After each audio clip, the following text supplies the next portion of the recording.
Hello and welcome back to my channel. আশা করছি সকলে খুব ভালো আছো। আমিও ভালো আছি। তো আজকের ব্লগটা এখান থেকেই শুরু করছি। আজকে শনিবার, এখন বাজে সকাল ৭টা। তো আমার হাজব্যান্ড এখন বেরিয়ে যাচ্ছে ওর কাজের ওখানে। ওকে এই কদিন একটু সকাল সকালই বেরোতে হচ্ছে কাজের জন্য।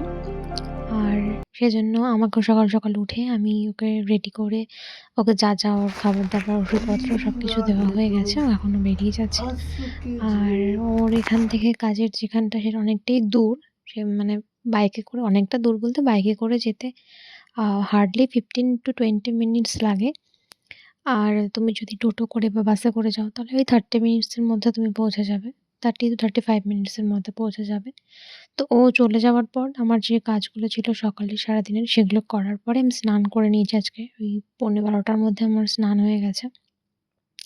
তো স্নান করে নেবার পর এবার একটু আমি আজকে হেয়ারটা ওয়াশ করেছি যেহেতু, সেজন্য হেয়ারটা ড্রায়ার দিয়ে ড্রাই করে নিচ্ছি।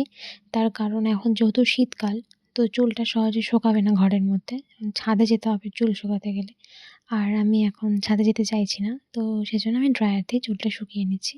আর এই যে স্টিক্সের যে সিরামটা এপ্লাই করছি তোমরা আগেও দেখেছো যারা ব্লগ দেখো। এটা আমার সবথেকে মোস্ট ফেভারিট সিরাম এখন চুলের জন্য।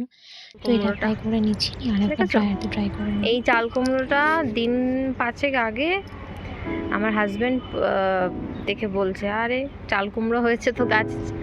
তো আজকে পাড়ার কথা ছিল চাল কুমড়োটা, মামুনি বলেছিল যে পারবে চাক ভাজা খাওয়ার জন্য। আর একটা দেখো ভেতরে একটা, এই যে একটা, ওটা বুড়ো হয়ে গেছে।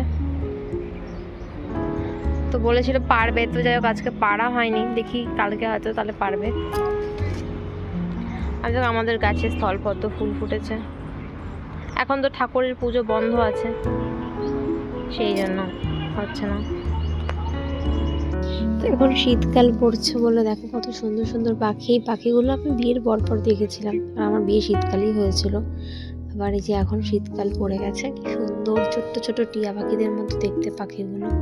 টিয়া পাখি কিনা বুঝতে পারলাম না, তবে খুব কিউট ছিল পাখিগুলো। ছাদে দেখলে অচোচ কাটার পরে যা যা জামা কাপড় কেচেছিলাম সব এখানে সাজিয়ে সাজিয়ে রাখা আছে, অগোছালো করে রাখা আছে। এবার এখানে যেগুলো দরকার সেগুলো রাখবো আলনাতে, যেগুলো দরকার নেই সেগুলো যাবে আলমারিতে। তো চলো গুছিয়ে নিই।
তো ব্লগটি এই পর্যন্তই। আশা করছি তোমাদের সকলের খুব ভালো লেগেছে। কীরকম লেগেছে অবশ্যই কমেন্টে জানাও, জানালে আমি খুব খুশি হব। আর থ্যাংক ইউ ফর ওয়াচিং। দেখতে থাকো, এভাবেই সাপোর্ট করো। দেখা হচ্ছে নতুন একটি ব্লগে নতুন একটি দিনে। টাটা।